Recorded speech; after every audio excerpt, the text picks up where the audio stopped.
कार्तिक मासे कठिन व्रत आयो, कार्तिक मासे कठिन व्रत आयो, करो तिरिया फलवा के मोल तिरिया,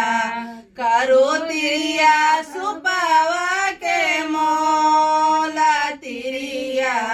तो तिरिया पापी न दान तिरिया, तो तिरिया पापी न दान तिरिया। हमारो ससुर जी जगत के राजा, हमारो ससुर जी जगत के राजा,